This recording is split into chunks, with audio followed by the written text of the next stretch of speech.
Hello, this is Dr. Charmaine Gregory, and this is the Nocturnist Diary coming to you from the car as per usual. We are kind of sitting in the car doing things related to work and life and preparedness for the next couple of days as the children are inside working on their karate skills. So, hey, Nanita, thanks for joining. What I want to talk about today is, are you a procrastinator? And if you are, is being a procrastinator stifling your success? So, how do you know if you're a procrastinator?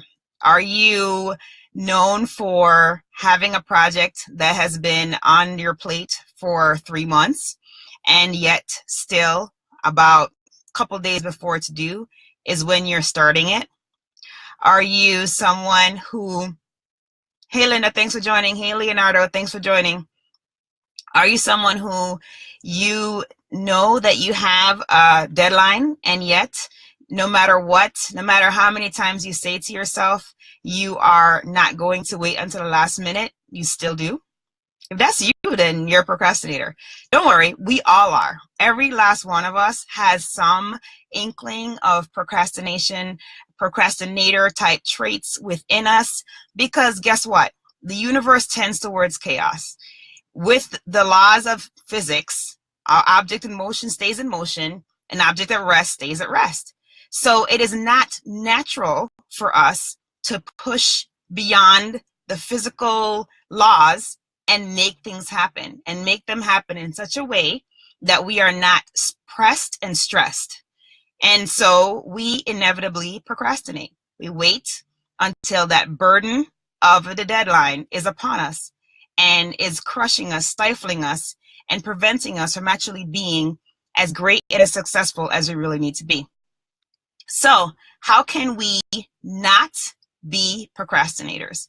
Well, there are a couple of very simple things that you can do to help you to stop doing this. One simple thing is actually making a list, okay? And so that can be very simple.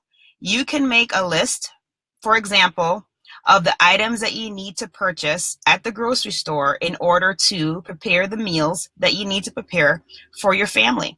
You can sit down on a weekend, can sit down on a Saturday or a Sunday, and you can plan that out. What does that do?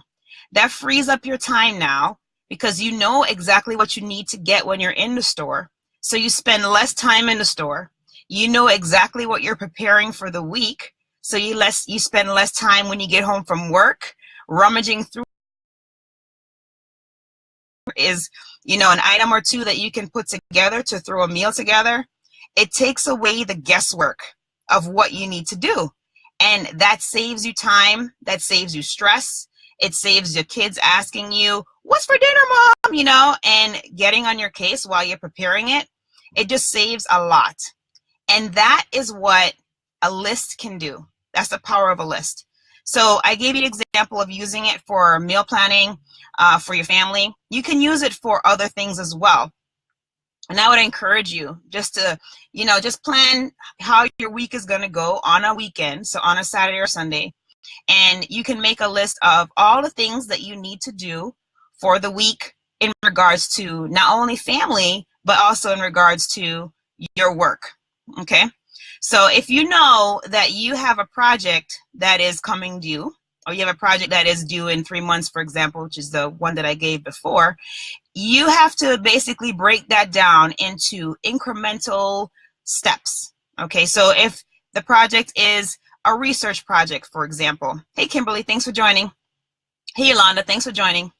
If it's a research project, for example, then you may map it out as week number 1, I'm going to look for papers, books on this topic. Then week number 2 might be, I'm going to start looking through the papers. Basically make incremental doable tasks that that at the end of that week, you can accomplish those things, and you will feel as though you are on a win that will encourage you to move on to the next task. Now, your natural tendency is to say, oh, I have 3 months. I can go ahead and just wait. But I encourage you to make those shorter deadlines, try to meet those and push against the laws of inertia and keep the momentum going on your project. And it will make a much more pleasurable experience doing the project, and you will feel that much more accomplished, and you will perform at a level higher than you've ever expected because you've had the time to put into the project and really give it your best effort. So that's the first tip, is utilizing lists. The next tip is you can make sure that you're looking at your lists. So once you've made them, make sure that you're looking at them. Make sure that you are literally crossing items off of them, because again, just like with the weekly goals being met, crossing an item off your list can be very satisfying. It can help you to feel as though you are utilizing your time efficiently, and it can definitely encourage you to perform at a higher level. Then the next thing you want to do is you want to definitely not focus on being perfect, because let's face it, nobody is perfect. There are no perfect human beings. And so you cannot expect that you're going to be perfect, and you cannot work on something to the point where it has to be perfection, because that will only drive you nuts, and it will be very counterproductive in the end, because you'll get very frustrated and you will spend inordinate amount of time on the thing when you really should have done your best job and then moved on to the next task. So accept the fact that you're imperfect. This is not to say that you should be sloppy in your work by any means. I'm just saying that we all make mistakes. We all have imperfections. Hey, Sarah, thanks for joining. We all have imperfections, but our best foot that we put forward, our best job, is going to be excellent if we put our heart and souls into it. But just don't be caught up in being perfect, because that is very frustrating. Okay. And then the other thing is, when you're looking at your task list, if you just say, try to avoid the things that are going to make you put it off until tomorrow, okay? So if you have something that is on your agenda that you know you have to get done today, then the best thing to do is literally, and this is like a little bit of a cheeky comment, but like, suck it up, Buttercup, and just do it, right? Because the thing about it is, if you know that, for example, I could give you a great example, because this is like something that's very real. So say the alarm goes off at 5 o'clock. You made a commitment that you're going to get your day started earlier than before, because you have certain tasks you need to complete before you get to work, or you have certain tasks you need to complete before your children wake up and the house is no longer quiet. The alarm goes off, and everything within you, that whole law of inertia thing again, is saying you're in bed, stay in bed, don't get out, don't get up and do your meditation, don't get up and do your workout, don't get up and, read your affirmations or read what you need to read to get your day started on a correct foot.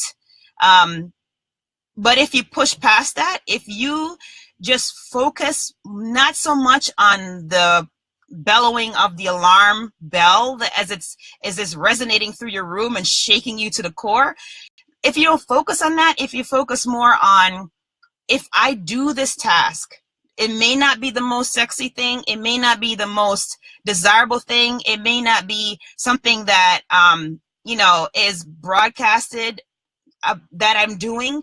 If I do this one simple task, it will mean that the rest of my day is going to go well. It would mean that I will be more productive. It will mean that I will be a better wife, a better mom, a better physician, a better person, a better citizen, a better neighbor. Just that one task of getting the day started earlier, getting out of bed, not being lazy, not procrastinating, but just sucking it up and doing it. So getting the task done is going to be key, despite how much your body is saying, oh, I'll just, press the snooze button and sleep for a little bit longer. Because trust me, as a night shift worker, there are many times when my alarm from my anchor sleep goes off and I'm just like, oh, I don't want to get up right now. I really want to sleep longer. I really want to sleep instead of going to work. But guess what? When that alarm goes off, I have to like muster all of the energy within me and resist that desire to stay in bed and get up, get moving. And once up and moving and doing that task, you're fine. It's just the initial movement that is difficult for us as humans. And so I encourage you, definitely, don't put off something that you can get done today. Just do it today. Make it happen today, because putting it off until tomorrow is not going to help you. It is only going to feed into your procrastination habit. And then the last thing that I wanted to kind of share with you guys is, have a vision for where you want to go. Have a vision for what you want your life to look like. And, it can be something real simple. Like I said, it doesn't have to be anything complicated. It could be that maybe you envision yourself getting promoted at your job, and you know that in order for that to happen, you need to develop a certain skill set in order for that to occur. Now, developing skill sets as adults is hard, right? I mean, we're not the sponges that we were when we were children. And so learning new skills and mastering new skills becomes somewhat problematic. But if we choose to do those non-sexy things and do those little tasks every single day, what happens is something called the compound effect. And you literally will look back at where you were like a year ago and say, oh my goodness, I have now become an expert in, I don't know, I'm now an expert in, I can't think of an example now, but conflict mediation. There we have it. So how did you become an expert in conflict mediation? It did not happen overnight. Basically what happened was you started reading maybe like 20 minutes a day or something like that on how to be a good arbitrator, on how to understand where the people involved in a conflict are coming from, on how to get people to get to a yes when they're at a no, how to communicate more effectively, how to be a compassionate communicator, how to help people to work together who are different personality types. So these are the things that maybe you are reading about in the morning before you get your day going for your 20 minutes. You're reading book after book as the weeks go on. And before you know it, you are a complete expert in that. And it did not happen overnight. And it would not happen if you procrastinated. It is something that if it's on your task of things to do, if it's a part of your vision, you need to just do it. And it doesn't have to be grandiose, like I mentioned. It could be small, little incremental things that you're doing on a regular basis that develop into an amazing thing. So, hey, Selena. Oh, I'm glad that I'm speaking to you today. Yeah. So I just want to encourage you guys. Let's just throw away, literally like write on a piece of paper, I am a procrastinator. Take that paper, crumple it up, and just throw it over your shoulder because you're done with that. That's not where you're at right now. You are no longer a procrastinator. You are going to be proactive in everything that you do. You're going to make your list. You're going to have your vision. Your why about why you're doing things is going to be crystal clear. Where you're going is going to be crystal clear. And you are going to adjust your daily habits and your daily lifestyle towards that end. And anything that does not play into that end needs literally no distractions. Just cut it out. If it's not helping me or helping you, I'm really talking to you. I'm talking to me too. But if it's not helping you to get where you need to go and it's not part of your construct where you are moving forward in your growth, then you don't need to be doing it. You really don't. You don't need to be getting involved in it because it's just wasting your time. And your time is precious. So let's just stop procrastinating. Let's just do the exercise and we crumple the paper up with that I am a procrastinator and just throw it over your shoulder, because I don't want your success to be stifled by something as simple as the law of physics, because you deserve more than that. You deserve to be great, because everybody has greatness within them. It's just a matter of us tapping into that, doing the things that are unsexy on a daily basis, and seeing that greatness unleashed. So I hope that this was helpful to you. I hope that you're encouraged by this. I hope that you know someone that can benefit from this. And I hope that you will share and comment below. That is my only ask. And I am Charmaine Gregory, and this is a Nocturnist Diary. And I hope that you will be strong, be brave, and unleash your greatness.